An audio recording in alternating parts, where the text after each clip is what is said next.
When I'm bringing CNN royal correspondent Max Foster outside Buckingham Palace, what are you learning? The Queen has died, very sadly. She died peacefully at Balmoral this afternoon. The King and Queen Consort were referenced there to Charles. He automatically becomes King, will remain at Balmoral this evening and will return to London tomorrow. Just going to look at another email I just received, if there's any extra there. No, the Queen has died, and long live the King. I'm not going to call him King Charles because we don't know what his name will be, but all we know is that the Queen died peacefully at Balmoral this afternoon, which is horrific news for the nation, and I can only imagine how people feel watching this and see that the flag over Buckingham Palace has been lowered to symbolise the Queen's death. I don't know quite what to say. I mean, this is the news we were dreading, but obviously what happened this afternoon was the Queen died and the family were informed and they headed up to Balmoral and they are there to pay their respects. There's a very clear process that follows. Now we will expect to hear from the King tonight in a televised address, and you'll start hearing bells tolling across London and indeed the nation, and flags lowered like this will be reflected at public buildings across the United Kingdom. And we now have a very clear process of about 10 days leading up to the funeral. But I don't want to give too much detail about the plans that I've seen because they do need to be signed off by the King to be formalised. But we'll be hearing more details about that, I'm sure, as the evening progresses. But Queen Elizabeth has died at the age of 96, which is a horrific moment for the UK, but also 14 other nations around the world, and indeed other nations where she wasn't head of state, who revered her as the longest serving and I'd say most revered head of state until she died this afternoon. Max, let me just ask you, just personally, you have followed this family through much of your career. You're a royals correspondent. You have watched the Queen in good times and in bad times. What are your thoughts about her in this moment, about her reign, about her life, about her legacy? I think what she did was extraordinary. She came to the throne in her 20s with a crumbling empire and many people talking about the death of the monarchy. And somehow she turned that into one of the most successful, arguably the most successful monarchy that Britain has ever seen. She reigned over a tumultuous period of British history, the media revolution, a loss of reverence in society. She's someone that we can't actually relate to because of the kind of life that she lived, but someone who we did ultimately learn to relate to because of the way she managed her monarchy. She remained relevant by embracing the media, by connecting with us, by speaking to us, by bringing in television cameras and showing her meeting other people. Very simple little gestures, but things that made her relevant to us and made her relatable. She also was there in times of grief. Any national moment, we would look to her and she would be there for us.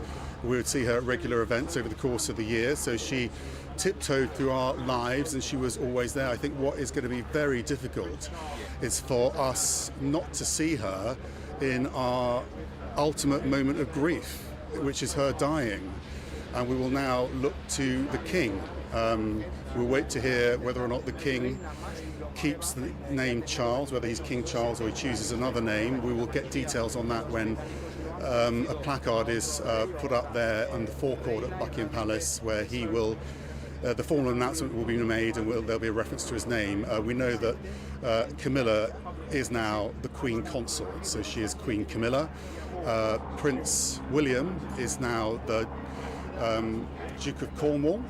He will inevitably become the Prince of Wales because that's a title that will come to him, and he takes over the Duchy of Cornwall, and now Prince George is second in line to the throne. So this is a huge moment in British history and Commonwealth history, and I think for the world, because I think she transcended actually monarchy, and I think she was a truly global figure, and one who has a guaranteed place in the history books.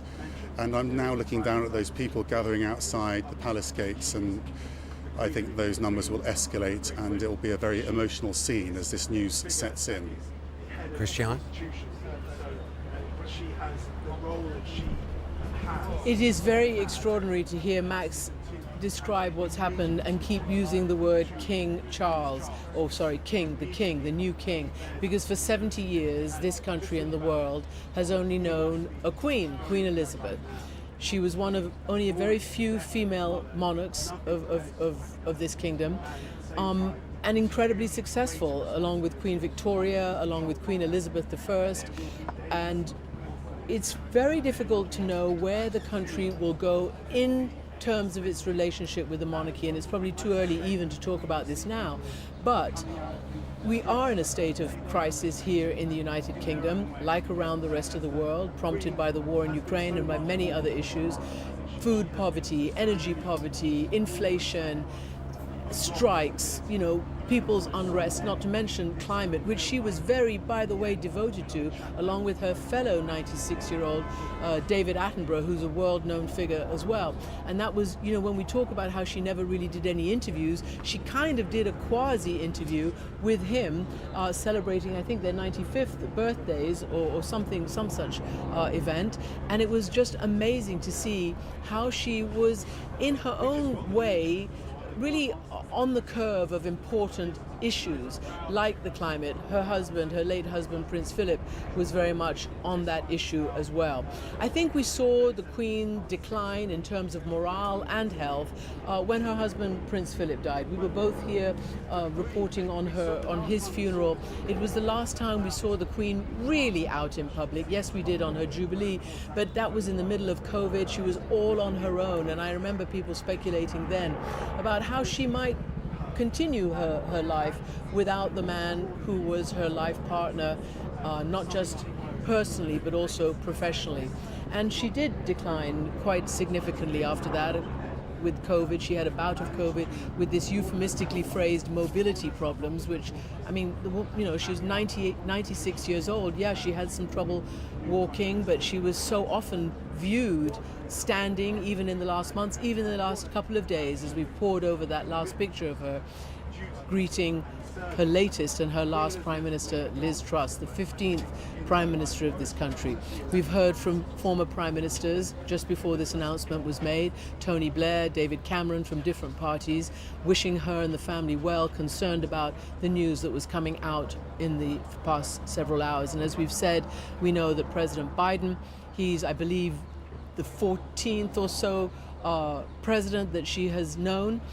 She first knew President Truman and all the other US presidents. And yes, she's been the head of the Commonwealth. She's been surrounded by world leaders throughout the last 70 years and has given a message, I guess, of continuity.